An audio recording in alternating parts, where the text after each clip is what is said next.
Hi again, everyone. I'm Ollie Matthews. This is the Narcissistic Resistance. And this is not a contributing video, this is just me. You always look so angry.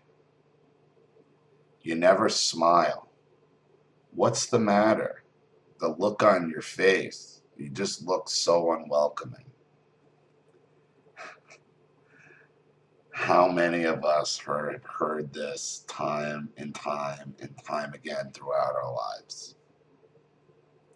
It's a condition otherwise known as R.B.F, resting bitch face. And that's when you just look like you're angry when you're really not. And, I used to just think, that's just how I look. I used to, I get really, really mad about it. Because you keep hearing this over and over and over again. You always look so angry. You always look so serious. You always look like, you're ready to snap. I'm like, no, not really. Not really. And, I discovered what this comes from. And so many of us deal with this, something we've dealt with. And, really when it got to the pinnacle for me where because this is something I had heard my entire life, I could hear, I remember I could still see my father on the beach saying, like, what is wrong with you? Why aren't you smiling? What did you always look so miserable for?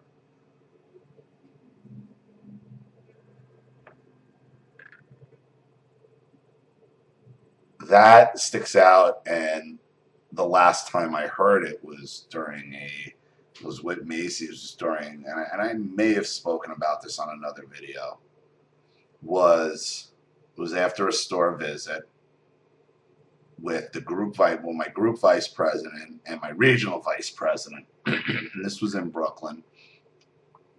And everything went well. And these things are always stressful because, these are one of those walk around visits where, it's point, look and point, look and point. These guys looking and pointing. What's this? What's this? They show up in your location, and that's all they're good for is looking and pointing. And listen, and it's like, listen, guy, if you really want to know what's going on here, why don't you spend more than 2 hours here walking the floor and pointing at shit in your group? But everything went well, and afterwards I go back. I'm back in my office, and my regional vice president comes in, who answers to the group vice president. It's like, yeah, everything was great. Tom was real happy, but he's like, could you just tell him to smile? And I remember I just slammed. I had a pen in my hand. I just slammed it. Thing went flying. And I'm like, can you tell him not to be bald? And he's like, what? I'm like, you heard me. Can you tell him not to be fucking bald? Because I can't help how I look any more than he can help being fucking bald. And at this point in my life, it's goddamn offensive to listen to. And at that point, I had been with the company 12, 13 years. After 12, 13 years, 10 years of him knowing me, he don't know what I look like, how I am. Like, I'm sick of fucking hearing it. So the point was made. I ended up getting a call from the group. They're like, I didn't mean any offense. I'm like, Tom, I'm sick of hearing it. I'm sick of hearing it. If you don't know me, and I told them yourself, if you don't know me, who I am, what I look like, boom. Like, but for me, what I discovered, it's not just what I look like. Resting bitch face. No, I don't think so. The reason why I look miserable, it's not necessarily because I'm miserable at the time. On the beach, it's usually because you're replaying in your head being called stupid and miserable, and always having to be that recorder, always having to be on guard. It isn't a happy, comforting place to be in. It's an intent place. It's a place of intensity. It's a place of quiet intensity where your signals are out going in all directions, and that's not something most of us can do while smiling. When you carry this around with you and you replay it in your head, whether you're replaying specifically whatever was going on, or because so much of us are in defensive mode, living your life on trial. Again, when you live your life on trial, consciously and subconsciously, that's not a fun place to be. So when you're living on trial and you don't even realize it, you can feel it, you can't put your finger on it, you're constantly walking around waiting for the attack, replaying things in your head that we've taken so over and over and over again, just not wanting to be attacked. When the truth of the matter is, these people who say we look as if they would just come up and talk to us, because a lot of it comes from a fear of just being able to talk to people, a fear of being rejected by everyone, because you believe for so long that you're the problem, that you're evil, and that's where that comes from. And that's why it's so easy for a lot of us to then become introverts, to lock ourselves away from the world.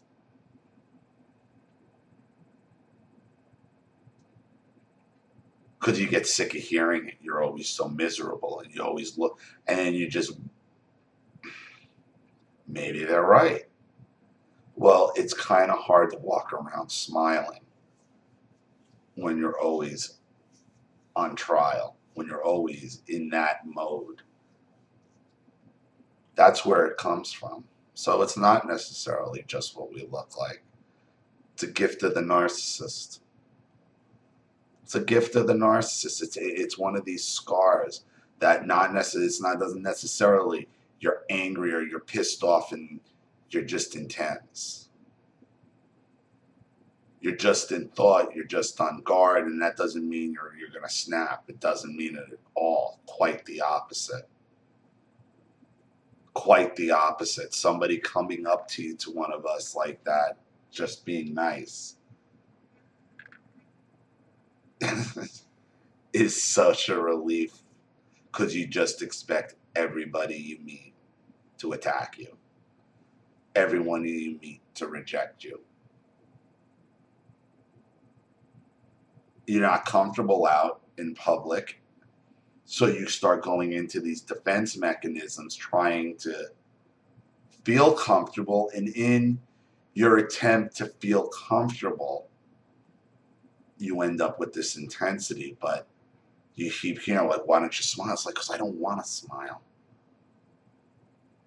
Like, just walking around with a smile, like, to me, I don't know. I don't see people just walking around and you're just smiling ear to ear. I don't get it. If I see somebody just smiling ear to ear walking down the street, like, I'm like,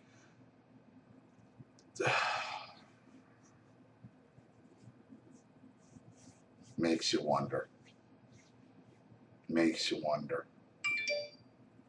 So, I mean, it's not a matter of this is how we look. I mean, this is a product of what we went through. And you don't want to have to go and explain it to everybody when this comes up. Like, you don't want to have to fucking constantly be living in this world. But we are, and you carry it around like luggage, and that's what that is. It's that intensity that never leaves you, because you're always on defense. You're always waiting for the attack to come. And I think back of like how I used to walk around work, or how I used to walk around the streets, and how I still walk around. As I'm thinking about this stuff, it can put a pleasant look on your face, doesn't put a pleasant expression on your face when you're living in this world, as many of us are.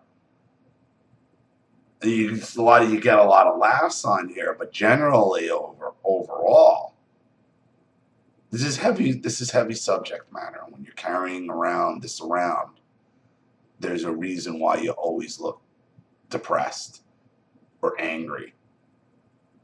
Maybe we are, and maybe we have a right to be.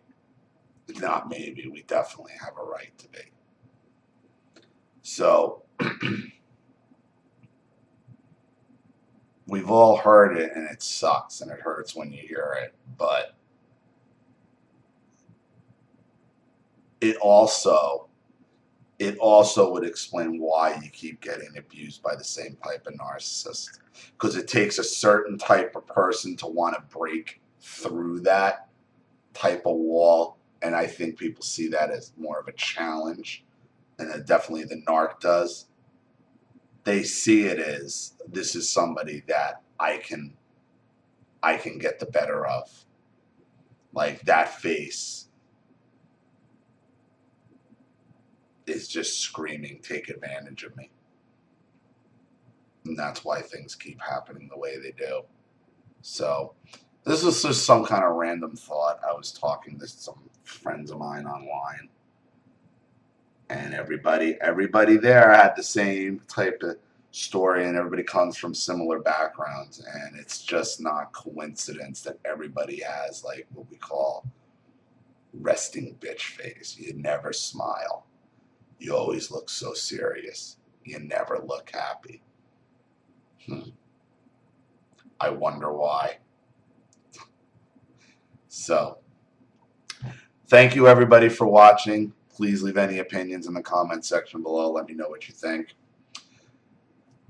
And remember, if you want your story read on the channel, you have a topic you'd like me to cover, a narcissist you'd like to expose, you'd like to set up a Skype, have a private video made, phone call, or a Facebook chat, or you'd like to sponsor a video for someone else, or just sponsor the channel in general, you know what to do with the PayPal and email links in the description box.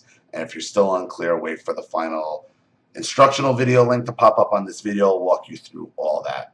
Please like and share this video wherever you can. Subscribe to my channel if you haven't, and be sure to click the subscription bell to be notified of all video uploads. I'm Ollie Matthews. This has been the Narcissistic Resistance. Bye, everyone.